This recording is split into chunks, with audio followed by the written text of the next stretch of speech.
All right, well, we'll start without further ado. We are here in our Creating Your Ideal Life, in our Distilling Wisdom Through Books series. And we're here to discuss today, or to start discussing, the 7 Habits of Highly Effective People by Stephen R Covey.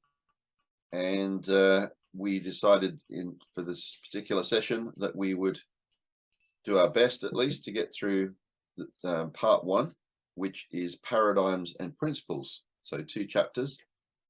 And so the first one was called Inside Out. We've got V joining us from Nannup and down the southwest of Western Australia. And we've got Stan from the other side of Perth to me, up in the northern suburbs there, Banksia Grove. And I'm out in the Perth Hills. So an Australian cast this morning, only by the looks of it. So maybe we'll get some of our US people. Aussie. In a little while. They might but if not, we'll press on anyway. So V, you were saying that you haven't had a chance to read any of this yet because you're still reading Motivation Manifesto, our last book that we reviewed. Correct. You haven't read it previously? To catch up. I'm sure I read quotes, and I'm sure I'm going to go, oh, I've read or seen that before somewhere. Yeah, I don't know quite what to expect, except it's about habits, which is always great. Yep. And you know there's 7 of them according to the title. Accordingly, yes. It's a but good number. I can also tell you that there is an 8th one because he's written another book which is about the 8th habit. So we'll come back to that in due course. Stan, have you had a chance to read any of this? I have read it a couple of weeks ago. And I'm just kind of looking at the stuff. I always kind of find this one. Yanni's in. Yanni's joined us.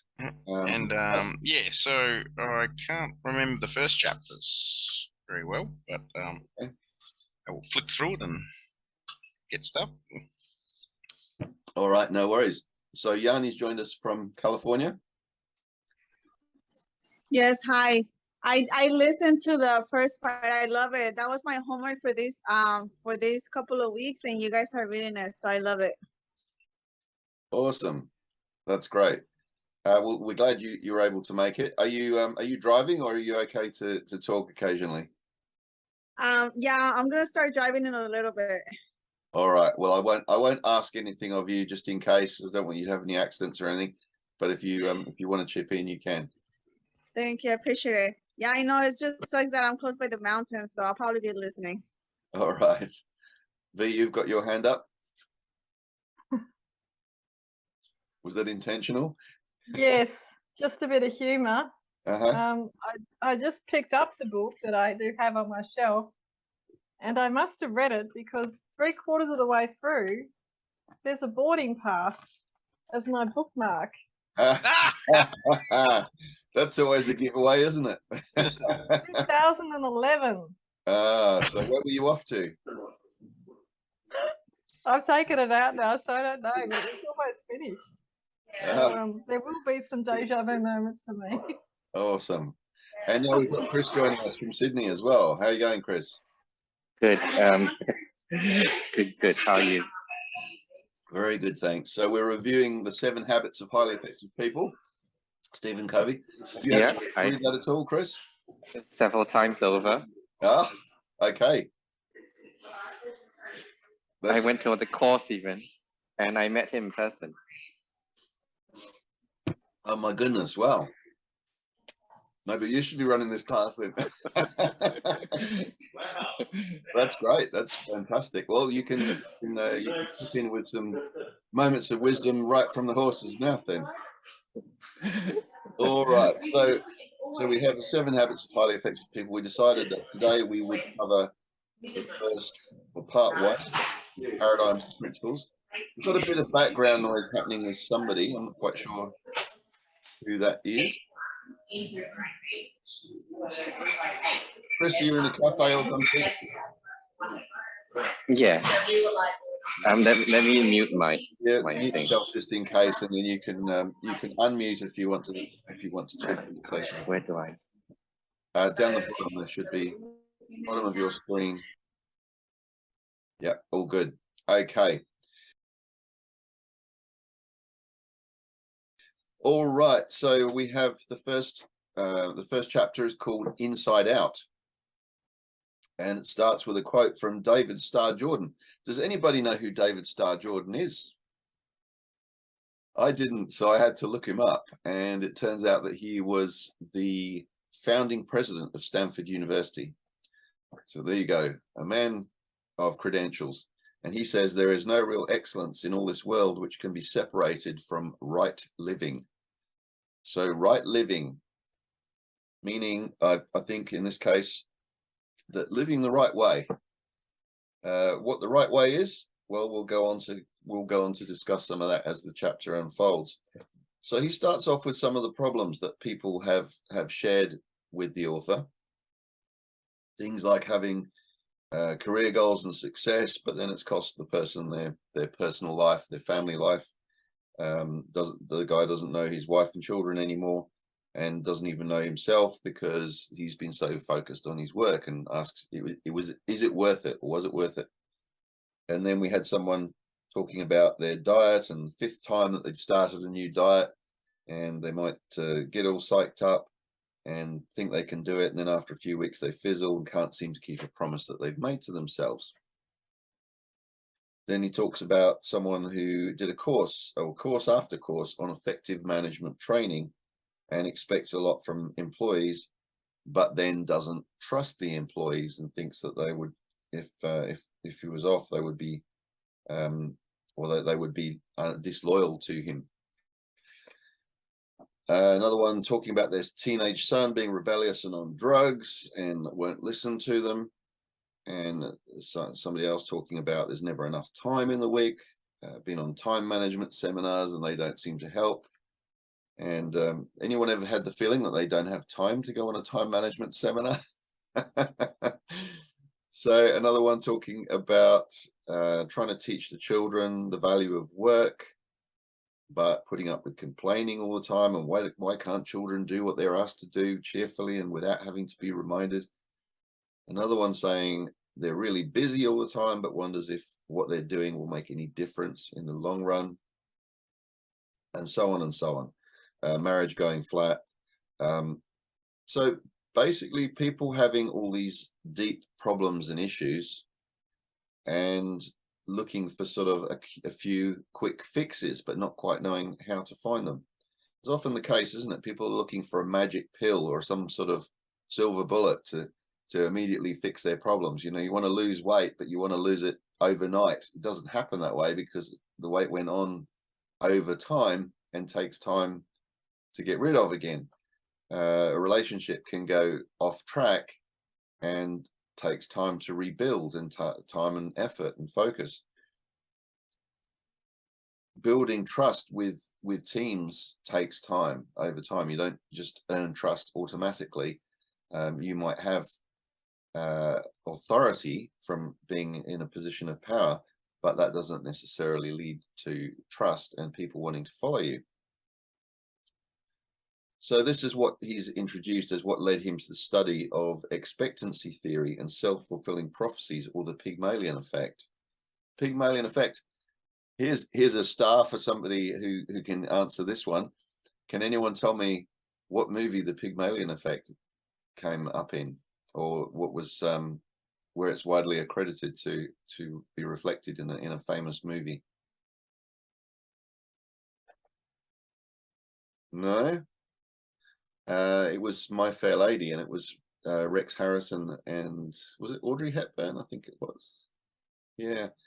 So that this theory of how we look at the lens through which we see the world, and the world we see is that the lens itself shapes how we interpret the world. So out of the group this morning, just out of interest, who studied some NLP? Anybody? Just a quick, yeah, I know V has. V's an NLP practitioner or master practitioner, and I think pretty sure Stan has as a coach as well. So the study, I suppose, the study of behavioral science, study of success, study of why people do what they do, and we talk in that about your map of the world, or the way that you see the world shapes your view of reality. that's why if you see, for instance, a car accident and you went around and interviewed 20 people after the car accident who all saw it, you'd get 20 different versions of what they think they saw, because everyone filters everything through their own experiences, through their own interpretations of things.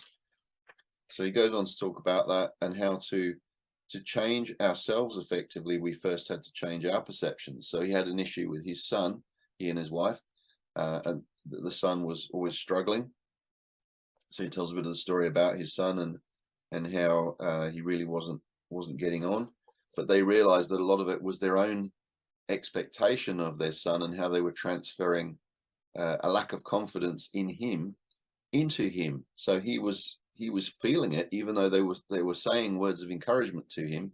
He was picking up on the non-verbal signals and their real attitude, which was that they thought he needed protecting, that he wasn't really as tough as you know they would have liked him to be, and so they were slightly disappointed in him. And even though they tried to show encouragement, he still picked up on that disappointment and still felt a lack of confidence as a result.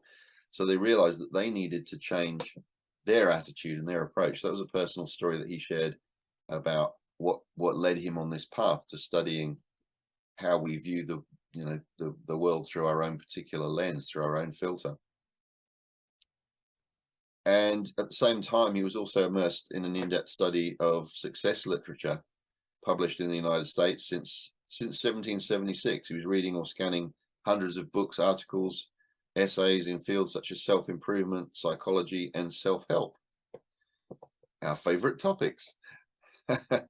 And he went through 200 years of writing about success and noticed some patterns emerging in the content of the literature. So one of the things that first came up, or that was first perceived by these authors in this field as being an essential ingredient of success, a foundation of success, was what they called the character ethic. So the character ethic being things like integrity, humility, fidelity, temperance, courage, justice, patience, industry, simplicity, modesty, and the golden rule. Who can remind us what the golden rule is? Okay, V. Do unto others as you would have done to you, or something like that. Yes, and it was Napoleon Hill, wasn't it, who came up with that, Think and Grow Rich. So the golden rule is, well, he's accredited with mentioning it, but it apparently goes back centuries, doesn't it, that theory. So the character ethic, he says, taught us that there are basic principles of effective living, and that people can only experience true success and enduring happiness as they learn and integrate these principles into their basic character. However, shortly after World War I, the basic view of success shifted from the character ethic to what we might call the personality ethic. So he goes on to explain that success became more a function of personality. Oh, Chris has left and come back in again. I'll just admit him. You had a bit of a dropout there, did you, Chris? All good again. Okay. So the personality ethic was that success becomes more a function of personality, of public image, of attitudes and behaviors, skills and techniques that lubricate the processes of human interaction. So this personality ethic essentially took two paths.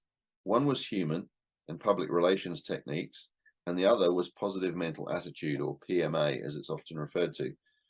So some of this philosophy was expressed in inspiring and sometimes valid maxims, such as your attitude determines your altitude. And there was a book I read by that title, and I'm just trying to think who it was. It was the Aussie author. It'll come back to me in a moment. Smiling wins more friends than frowning, and whatever the mind of man can conceive and believe, it can achieve. Well, I'm sure we've all heard that statement before, haven't we? So all sounds pretty good, doesn't it? Personality ethic. But then he began to realize that there was a distinction between the character ethic and the personality ethic. And he realized that that they were using more of the personality ethic to look at or to filter the way they were looking at their son's behavior. And really it was more about how they wanted their son to appear in terms of representing them, I suppose, being an example of their parenting. And so they were actually sort of transferring their own values onto him, their own expectations onto him. And once they realized that really their actual role was to allow him to develop his own personality in his own way and to express himself in his own way, they loosened up on their old perception of their son and developed value-based motives. Then new feelings began to emerge. We found ourselves enjoying him instead of comparing or judging him. We stopped trying to clone him in our own image or measure him against social expectations. So when you read that and you think about it, have there been times when you have judged somebody or you have measured someone against social expectations, possibly even yourself? And because we're our own worst critics, are the inner critic. So he talked about this primary and secondary greatness. There might be things that that are elements of the personality ethic, personality growth, communication, skill training, and education in the field of influence strategies and positive thinking are not beneficial. In fact, sometimes essential for success. I believe they are, but these are secondary, not primary traits. So he says, perhaps in utilizing our human capacity to build on the foundation of generations before us, we have inadvertently become so focused on our own building that we've forgotten the foundation that holds it up. Or in reaping for so long where we have not sown, perhaps we have forgotten the need to sow.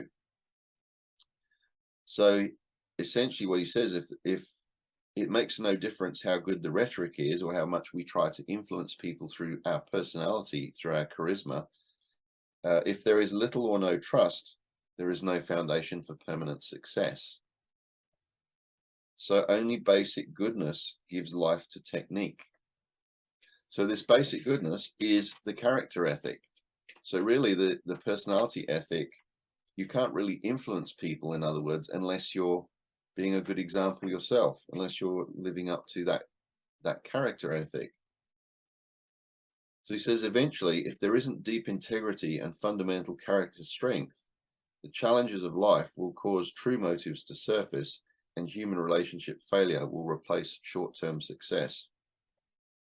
It is character that communicates most eloquently. As Emerson once put it, what you are shouts so loudly in my ears, I cannot hear what you say. So we can try to influence people by telling them what they should do, what they shouldn't do, or what we think how we think things should be. But really, our own example is what people tend to take more notice of. So how are you actually fundamentally living your life? What do you stand for? What are your values? And people will pick up on those, whether you're explicitly stating them or not. They will observe your behavior and how you consistently appear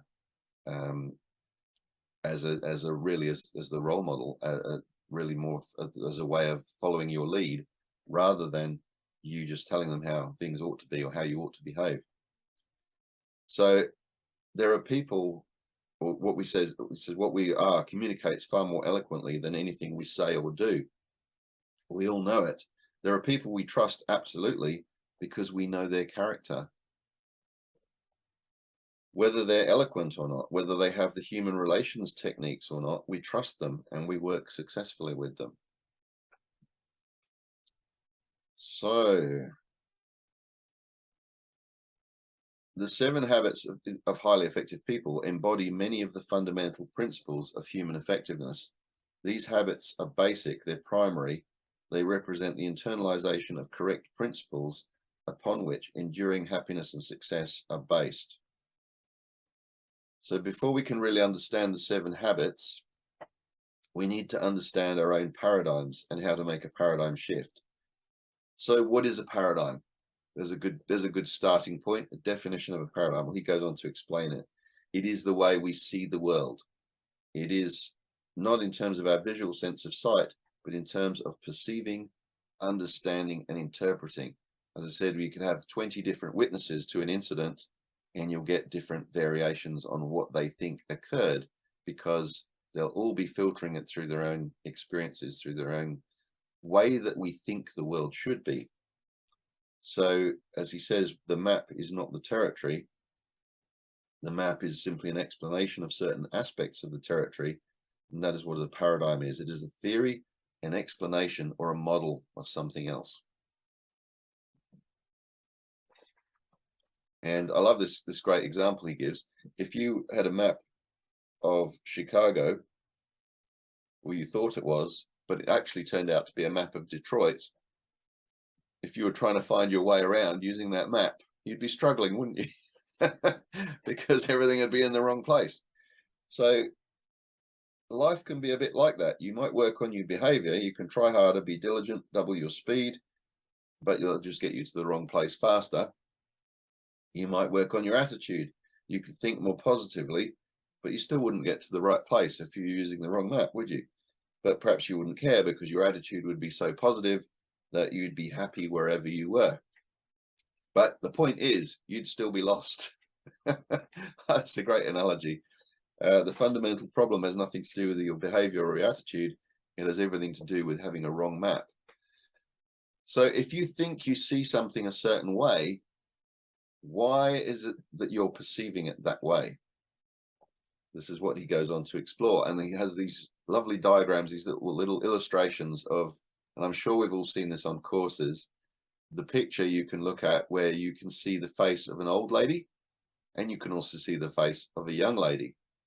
But generally, most of us, when we first look at it, see one or the other.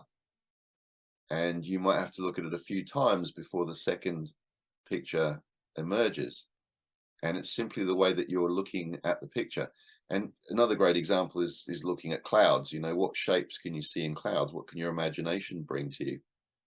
And some of us can look at, you can look at stars. I mean, there's the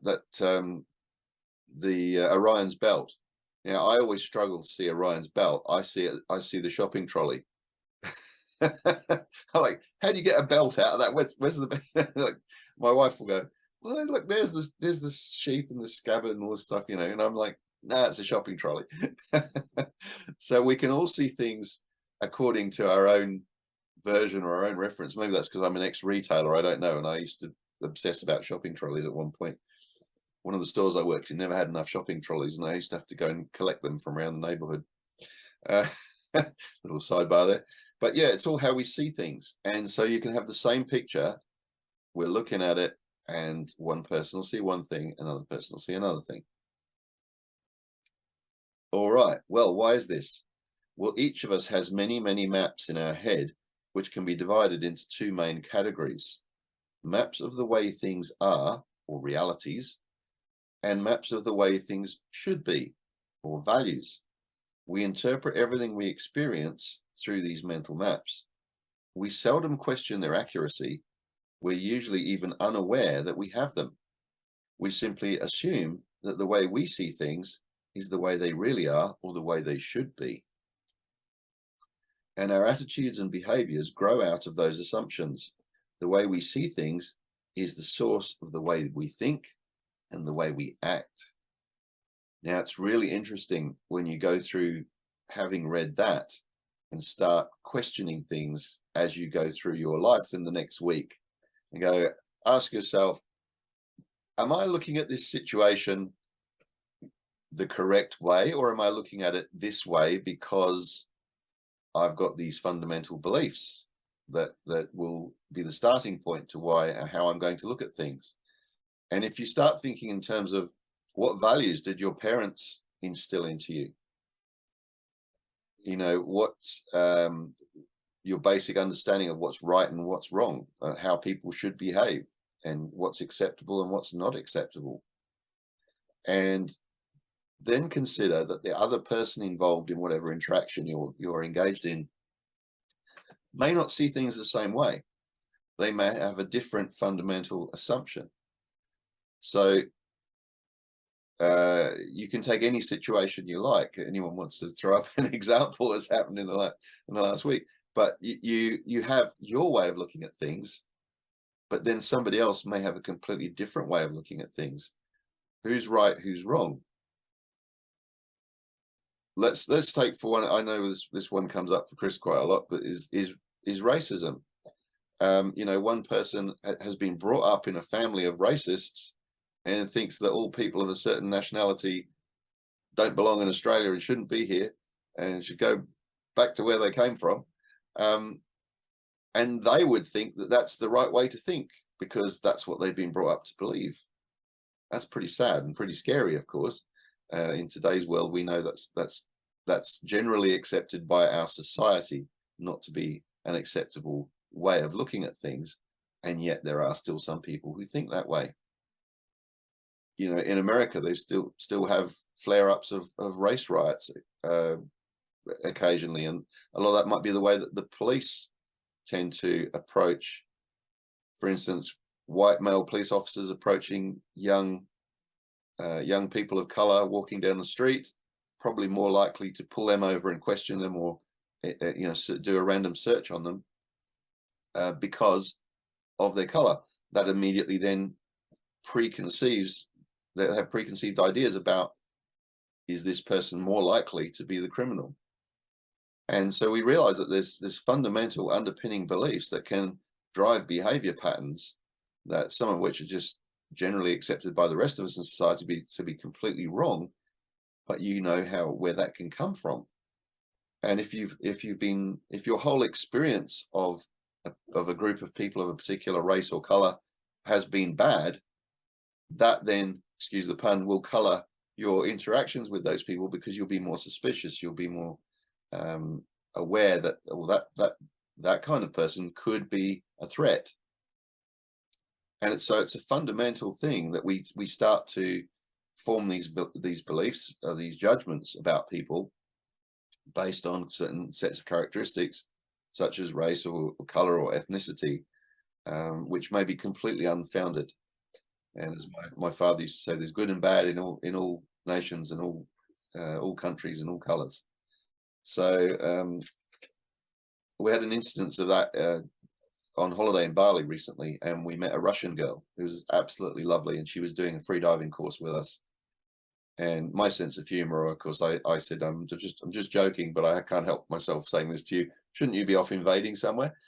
And she was like, oh, please don't say that, because she was finding everywhere she traveled throughout Asia, people were referencing what was going on with the war in Ukraine.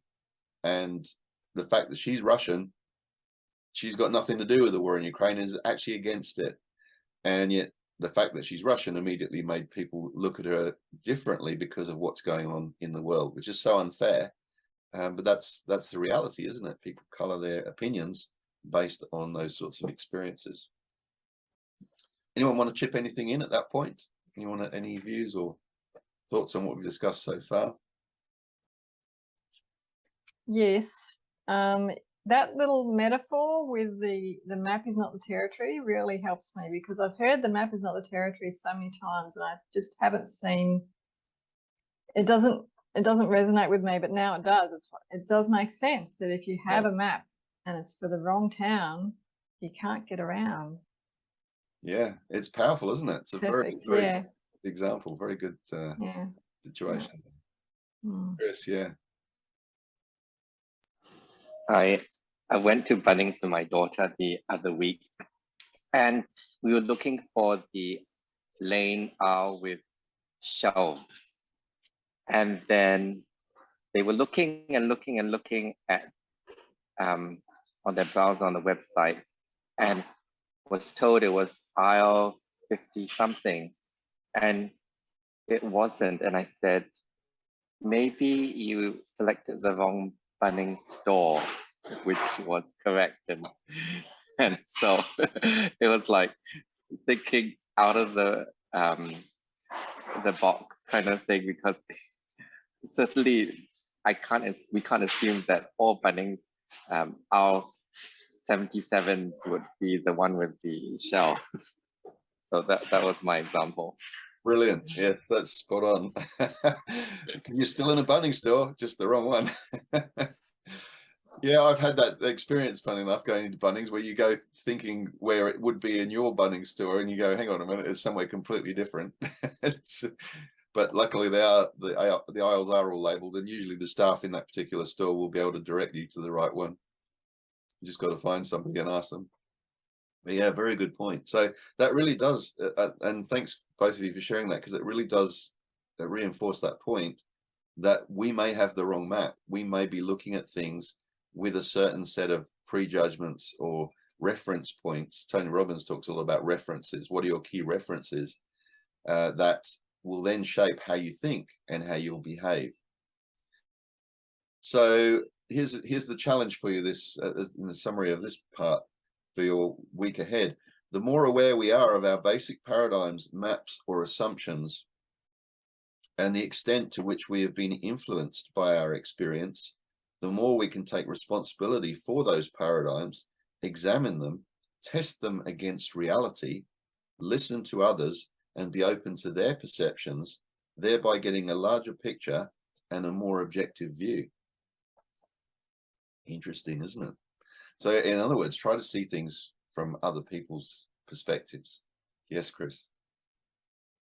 A few years ago, one of my really rich friends drove me somewhere, and we were coming out of a car park, and then there was this elderly lady walking in front of the car, and she was so annoyed with this lady, as in, why is she doing this? Why is she blocking the car? And then I poked my head out and I said, is everything okay? And it really changed my friend's perception. And she didn't think of it as somebody might have had some difficulty in either walking or had a bad day or has a disability as well. And then said, I need to take that attitude as well, because we don't always see it from the other perspective as well. Yeah, that's a great point. Thanks, Chris, because we have that frequently with when we go places. My stepson, to take him anywhere, he doesn't have the stamina, and he's got a rare genetic form of epilepsy, so he's quite wobbly on his feet. And when we take him somewhere new, we have to sort of do a reconnaissance and check, is it wheelchair friendly? Are there ramps? Are there any steps he's going to have to navigate? You know, what are the distances between things, and what obstacles could be in the way? So you find yourself looking at things completely differently to someone who doesn't have to consider those sort of considerations at all. And it really is, it's an eye-opener, it definitely is, because people do build things and construct things in such a way that they very often don't take into account people with disabilities at all. And you know, sort of almost a shock to them to go, oh yeah, I never thought about, you know, someone with a wheelchair having to get through here at all. So it's quite an interesting one, that. He goes on to say that many people experience a similar fundamental shift in thinking when they face a life-threatening crisis and suddenly see their priorities in a different light, or when they suddenly step into a new role, such as that of husband or wife, parent or grandparent, manager or leader. So yeah, some significant event, a redundancy, a divorce, you know, an illness, a death, all these things can suddenly completely change the way we look at the world, because suddenly the things that we deem to be really important might pale into insignificance compared to what we're dealing with or what we have just dealt with. It's a very powerful wake-up call sometimes to re-examine what our fundamental thinking is about things.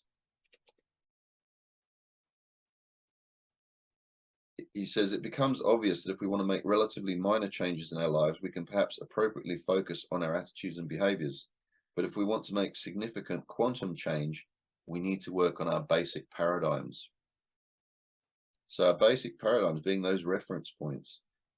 And I like this, that in the words of Thoreau, for every 1,000 hacking at the leaves of evil, there is one striking at the root. We can only achieve quantum improvements in our lives as we quit hacking at the leaves of attitude and behavior and get to work on the root, the paradigms from which our attitudes and behaviors flow. So it goes on to talk about this, again, this comparison between these two, the character ethic, the personality ethic, and he talks about the principle-centered paradigm. So the character ethic is based on the fundamental idea that there are principles that govern human effectiveness, natural laws in the human dimension that are just as real, just as unchanging, and unarguably there as laws such as gravity are in the physical dimension. So certain fundamental principles. So principles are like lighthouses. You probably heard this story about the battleship in the dark and signaling to what it thinks is another ship. You know, we're on a collision course here. You better adjust your course because we're heading towards you. And it turned out that the other ship was in fact not a ship at all, but a lighthouse. And so then the captain of the ship suddenly realized, oh, oops, I'd better change course, not wait, tell them to change course because the lighthouse ain't going to move anytime soon. All right, so principles are like lighthouses. They're natural laws that cannot be broken. And in the movie, The 10 Commandments, Cecil B. DeMille observed that the principles contained in this movie, it is impossible for us to break the law. We can only break ourselves against the law. So like the laws of gravity, you don't have to believe in it, but well, if you don't, it's going to win anyway because gravity is always going to work, unless of course you're in space, and then it's different. But on the Earth, gravity always applies. Same as you just accept. You don't stick your tongue in a light socket. Not if you still want to be here tomorrow. All right, so it makes you realize that there are things that you're reviewing as, or you're seeing them as a subjective reality. So this thing about the maps again. So the principles I'm referring to are not esoteric, mysterious, or religious ideas. These principles are a part of most every major enduring religion, as well as enduring social philosophies and ethical systems. It's almost as if these principles are natural laws, are part of the human condition, part of the human consciousness, part of the human conscience. So he says, he's referring to things like the principle of fairness, which is where our justice system comes from, what we believe is generally acceptable to be fair or reasonable. Integrity and honesty, we always believe that to be a fundamental tenet. Human dignity, treating people with respect. Service, the idea of making a contribution. Another is quality or excellence. There is the principle of potential and accompanying needs of growth as patience, nurturance, and encouragement. Principles are not practices. A practice is a specific activity or action. A practice that works in one circumstance will not necessarily work in another. As parents who have tried to raise a second child exactly like they did the first can readily attest. While practices are situationally specific, principles are deep fundamental truths that have universal application. Principles are not values. A gang of thieves can share values, but they're in violation of the fundamental principles we're talking about. Principles are the territory, values are maps. That's a powerful statement, isn't it? Actually missed underlining that one. I'm going to just quickly underline that when I see that. Principles are the territory, values are maps. When we value correct principles, we have truth and knowledge of things as they are.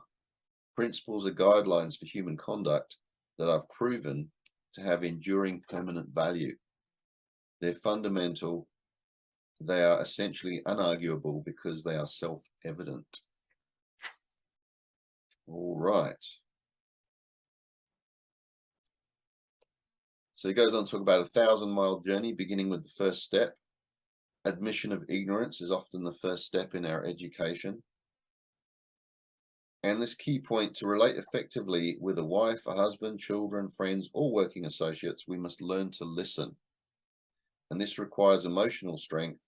Listening involves patience, openness, and the desire to understand, highly developed qualities of character. Are we all listening? So this is why he says that we cannot, that famous Einstein quote, we cannot solve problems with the same level of thinking that we were at when we created them. In order to change, to see things from a different perspective, we have to look at things with a different level of thinking. So he says that this is a fundamental principle of the book, really, is that everything begins on the inside. And this is why the chapter is called Inside Out. The inside out approach says that private victories precede public victories, that making and keeping promises to ourselves precedes making and keeping promises to others. It says it is futile to put personality ahead of character, to try to improve relationships with others before improving ourselves. So there's that character ethic is the fundamental. That's what we need. We need to work on our own character first before our personality can get to work on influencing other people. In other words, we need to sort of be it first to show that we are it before we try to influence other people to become it. Like, it's no good trying to convince people to be honest if you're a dishonest person yourself. All right. So the summary of that chapter, I suppose, is T.S. Eliot's observation: we must not cease from exploration, and the end of all our exploring will be to arrive where we began and to know the place for the first time. So going back to, why are we the way we are? Why do we think the way we think? What are our underlying basic fundamental beliefs and principles? And because that's the foundation of who we are and how we're going to behave. All right. So that was that chapter. Then we have the 7 habits and overview. Just conscious we're running towards the end of the session. So if anyone needs to go, don't feel you have to stay, but we may run a few minutes over, or we definitely will.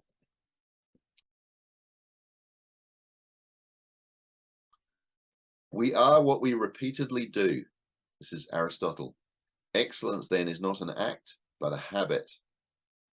Well, we're back to habits again. A few weeks back, we were discussing James Clear's atomic habits. Habits being a fundamental. Our character basically is a composite of our habits. Sow a thought, reap an action. Sow an action, reap a habit. Sow a habit, reap a character. Sow a character, reap a destiny. Powerful words, eh? Habits are powerful factors in our lives because they are consistent, often unconscious patterns. They constantly, daily express our character and produce our effectiveness or our ineffectiveness. All right. So he goes on to a definition about habits. For our purposes, we will define a habit as the intersection of knowledge, skill, and desire. That sweet spot. Knowledge is the theoretical paradigm, the what to do and the why. Skill is the how to do, and desire is the motivation, the want to do. In order to make something a habit in our lives, we have to have all 3. So we have to know how to do it. We have to have the skills necessary. We have to desire it and want it. And putting all those together is what's going to make it work. Knowledge, skills, and desire to develop effective habits. There's a nice little diagram to reinforce that point visually for those of us who are visual learners. So then we go on to this another fundamental principle here, this journey that we're all on, where we start out in our lives as children, and we're dependent on other people, dependent on our parents to feed us, clothe us, make sure we survive. And then as we get slightly older and hopefully get through teenage years, we start to become a little bit more independent, and we can look after ourselves, and we can feed and clothe ourselves, and mentally, financially, emotionally, we can maybe look after ourselves.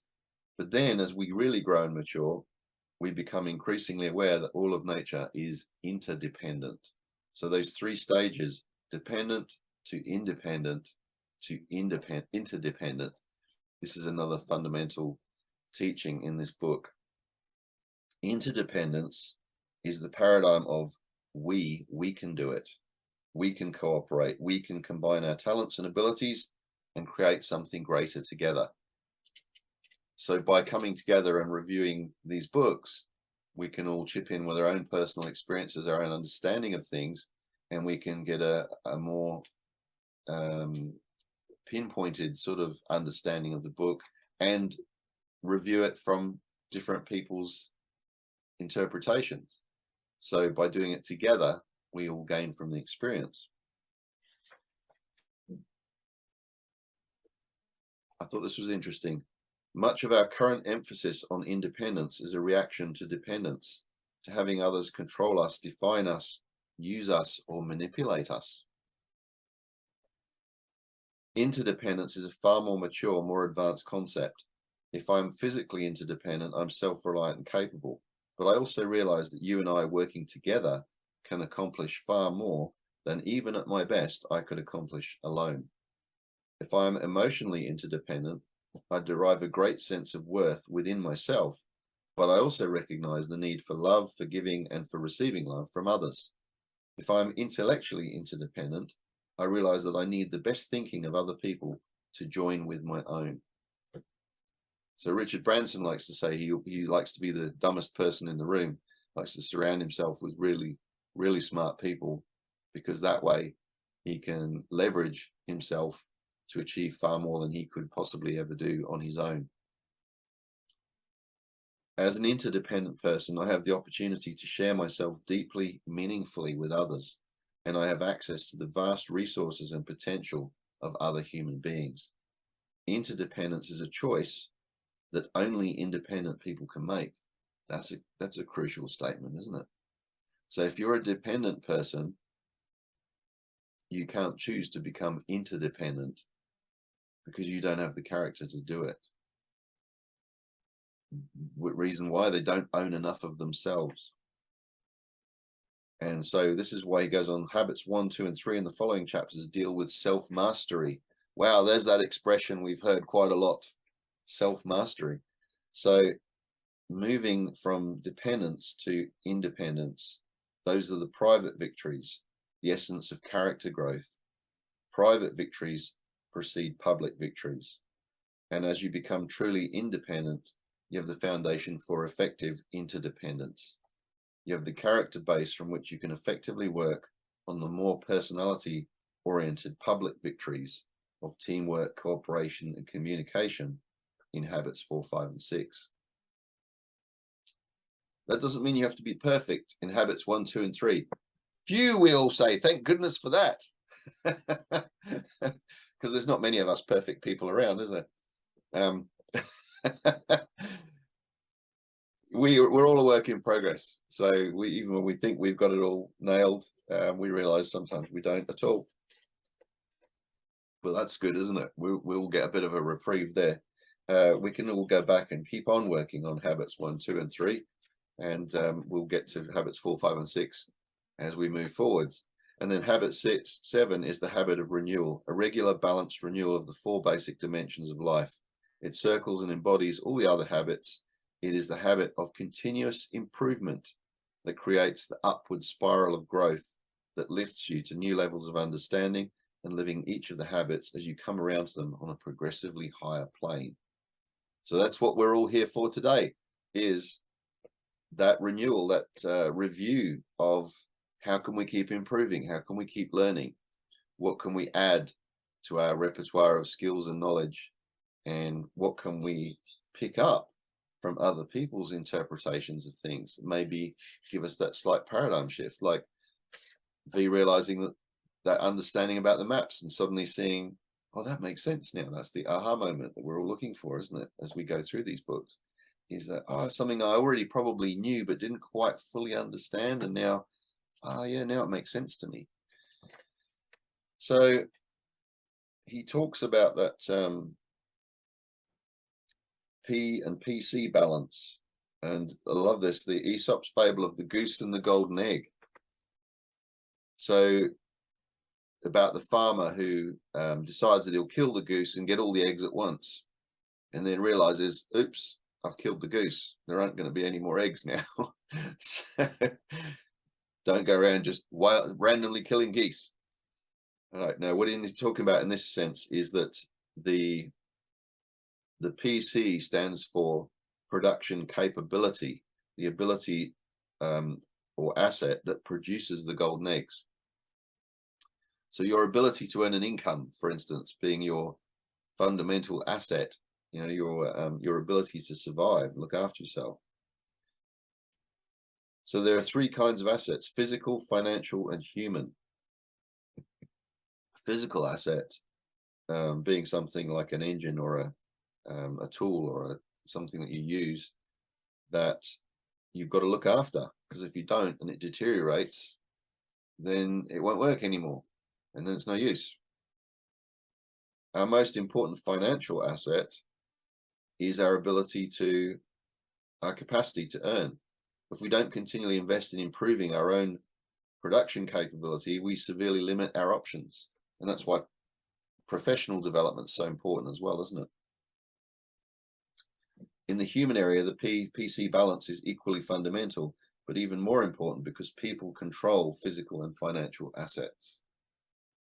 So the greatest investment we can make is in working on our people skills and our ability to communicate and interact effectively with those people around us, because people are what controls the assets.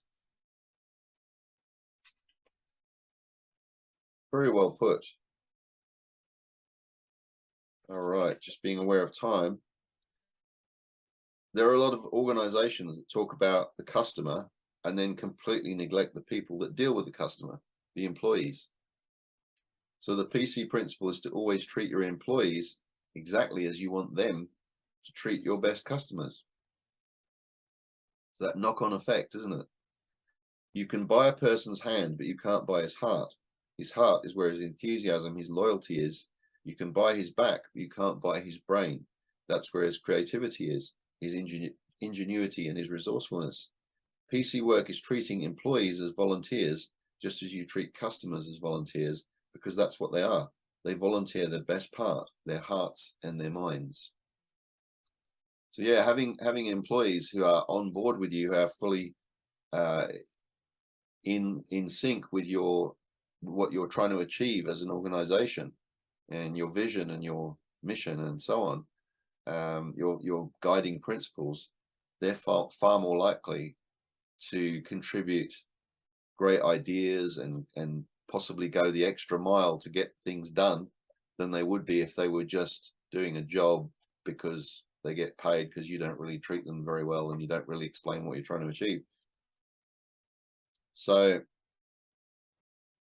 he says it can be quite a difficult judgment call sometimes to maintain that P and PC balance, but suggests that that's the very essence of effectiveness, balancing short term with long term. What are the things we need to work on today or be effective with today, but what are the things that are going to make the biggest difference in the long term? And this great point about private victories: no one can make somebody else change. You have to change yourself. You have to want to change yourself. You have to do the work it takes to change yourself. You can't, even if you believe you're right and they're wrong, you can't change them unless they want to change. That's a very powerful lesson, isn't it? We all know. Sometimes we need reminding of that. We might think we can change someone else just by telling them how it should be and what they should think and so on. But if they don't think it that way, then they're not going to see it that way, and they're not going to do it that way. So private victories is what he calls the gate of, open the gate of change. And if you can control these private victories, if you can make these private victories, you'll significantly increase your self-confidence. So when people change themselves, they feel far more confident about what they've achieved than when sort of change is forced upon them. You can replace old patterns of self-defeating behavior with new patterns, new habits of effectiveness, happiness, and trust-based relationships.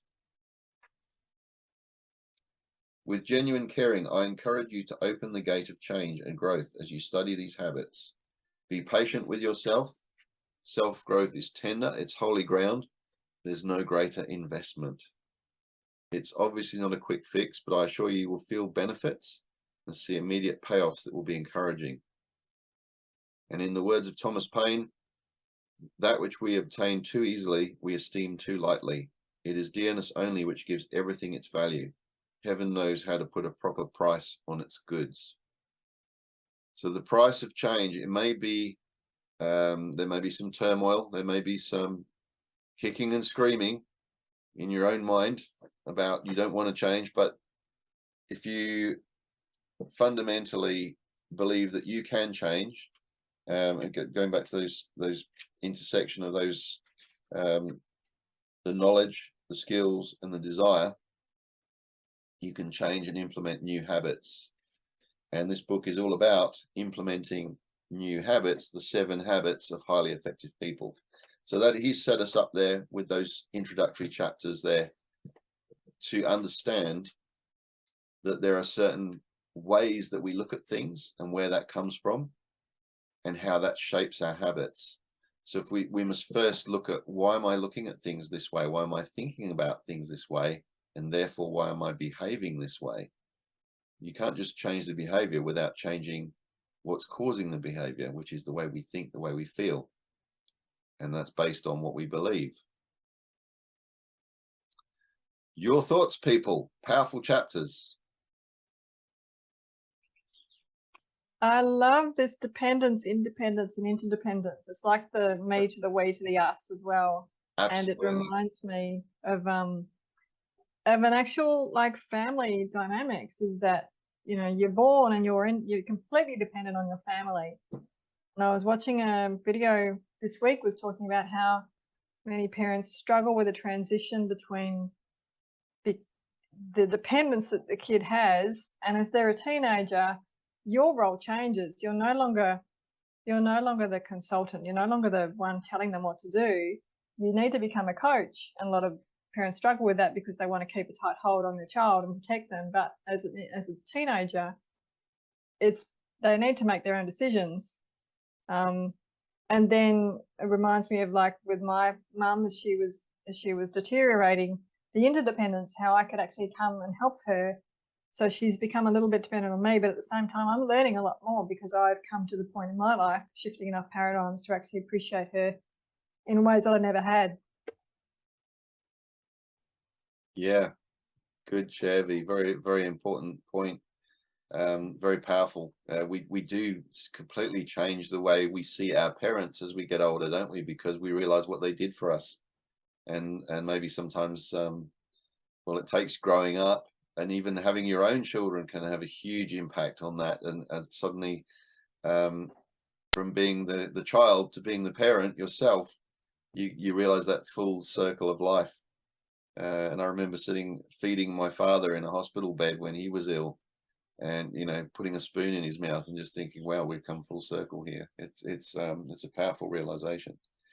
Yeah. It also made me think of dependence, how you can't really help people when they're dependent, unless, you know, you can't become a team with someone who's dependent on you. Yeah, you can't be interdependent with someone who's a victim. So yeah, that was pretty powerful too. It is, yeah. I've certainly struggled with that one with my stepson, for instance, because you know, he has a very victim-related sort of mentality. That you know, because of his illness, everything is everybody else's fault. And if he's forgotten something, it's not him that's forgotten; it's his mother's forgotten to put it in the car, or, you know, there's always somebody else's fault for why things are not the way they should be. It's really frustrating when somebody refuses to take responsibility for their situation, for their own life, for their own belongings, you know, getting to a certain place by a certain time, or having with you the equipment or the tools that you need to do whatever it is when you get there. You know, going out the other day and it's like, oh, he hadn't got his jacket with him. It's, well, why didn't mum put the jacket in the car? Well, why didn't you think to make sure that your jacket was in the car? You know, you're an adult now. But it's very hard because some people just almost refuse to take that responsibility, because it's easier, isn't it, to blame everybody else. It's easier to blame the government, to blame the banks, to blame the insurance companies, to blame the powers that be, the politicians, for your situation in life. Jim Rohn talks a lot about that. The starting point is to realize that you are where you are because of your decisions, because of what you've done with your life. And once you realize that, there's a power in it, because then you realize, well, I might be in a mess right now, but if I am, it's because I've put myself there. But that also means I can get myself out of it, because if I change the way I think and the way I then behave and the things that I then do, I have the power to change my life. Very, very empowering. But the defeatist attitude, is the victim attitude, is to blame everybody else, which means I'm powerless. If it's everyone else's fault that I'm here where I am now and stuck in this situation, well, then it's just the way life is. I can't do anything about it. That's disempowering. So taking responsibility fundamentally for how you see things and then how you act, what you do, is because that's where the power is. It's that shift, that paradigm shift, in going, hang on, if it is to be, it's up to me. I can change things. Anyone else like to chip in any thoughts or realizations from what we've just covered? Yes, Chris, go.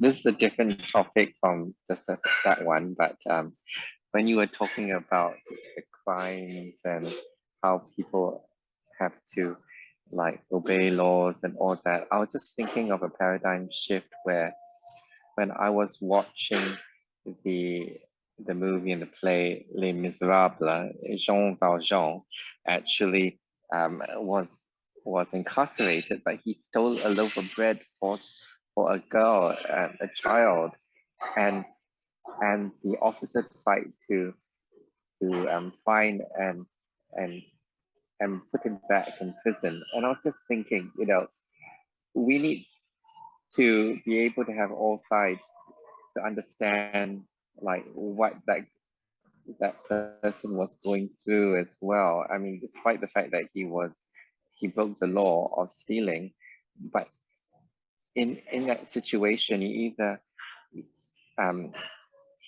that child would die of hunger. And it just got me thinking quite a bit about how, if we don't understand that situation, what he was going through, then we'll think, okay, there's just one law which fits everyone. And there is a rigidity. Perhaps the system is also flawed as well. I mean, do we have an obligation to follow really bad and unjust laws? Like, for example, you mentioned that Russian.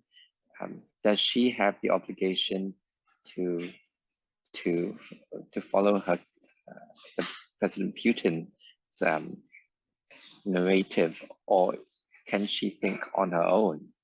And that's something which I had to grapple with as well, with a number of things. Yeah, especially about justice, because I have a very strong sense of justice, but and because of real estate, I have to I have to communicate with tenants that the landlord wants to keep on increasing their rent. So it's like it's quite horrible. At the same time, like, to what extent do we do that? Do we just increase it by $100 or $200, just like that, And if not, we'll find ways to kick them out. And it's like, I'm conflicted. Yes, that's a great point. Several great points you've raised there, and I think this is something we'll be exploring as we go through the book. Is that empathy, that ability to see things from another person's point of view, and to consider, well, what are they basing their thinking on? Why are they looking at this situation this way? What is their map? What is their guidance? And you can see definitely in those sorts of conflicts where the owner, the landlord, is wanting to get as much return on the property as they can. At the same time, there's people involved. These people who live there are not just a thing, they're actual people, and they have their life to live, and they want to get the rent as cheap as they can. So understanding all the different parties and what they believe is fair, what their expectations are, is something that we have to manage, we have to work through. So the more we can work on these private victories of considering, well, why would that person be thinking about that way? Where are they coming from? What are their fundamental beliefs? What are they trying to achieve? That helps us to then navigate our way through. And life isn't perfect. You know, the law isn't perfect. The law can be an us sometimes, but we have to have some law, otherwise we have anarchy. But then we have also a possibility or a responsibility to change certain laws. If something is not just, is not fair, that's why we test it through the courts, and we hope that our judges will reevaluate things and maybe a new law will come into effect that takes into account. So, for instance, you might kill somebody and that might be deemed to be murder, or it could be deemed to be self-defense, and therefore you had no other choice. You were simply trying to defend your own life, and in the course of doing that, this other person died, which is an unfortunate byproduct of it. But if it was like either them or me, then you may be exonerated because you had no other choice. That's an extreme example, obviously, but we do have these sorts of conflicts, and that's why nothing's perfect. Our system isn't perfect. We're constantly testing it, reevaluating it, and hopefully as we all work together on these things, we improve things and we allow for these little contingency situations that might not have been seen, that might not have been considered when the original law was put in place, whatever the law we're talking about is. So that's why we're all a work in progress. The law is a work in progress, but the underlying principle is that we aim to be just and fair and reasonable.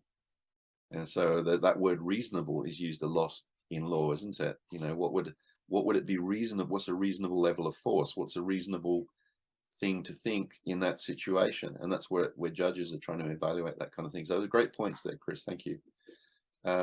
Stan, are you still with us? Did you want to chip anything in before we close? I'm always wary of asking people whose photo is not up, but and Yanni's probably driving. Unless Yanni, you want to say anything? Maybe you can't. No problem if you can't.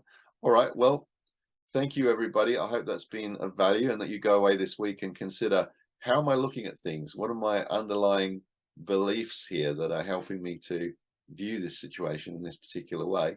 And how might the other person involved be thinking about things? Where are they coming from? Trying to understand what map is their reference point, you know. Interesting metaphor, as you said, B, and certainly one that we can look at this week. Thanks everyone for contributing, and we'll catch you next time, and we'll carry on to the next part of it, which is part 2, I presume. We've just done part 1. Just skip back to the index here and check where we're up to. Private victory. Well, we can aim to do our best to get through as much of that as we can. Private victory could be a good goal to go through part 2. So we'll chunk it down into parts and see how you go. But if you don't manage to get through it all, don't worry, we'll cover it anyway. I'll have to get through it, obviously, so I can talk about it. So I'm putting the pressure on myself. All right. Thank you, everyone, and we'll catch you next week. Have a great week. Thank you. Bye.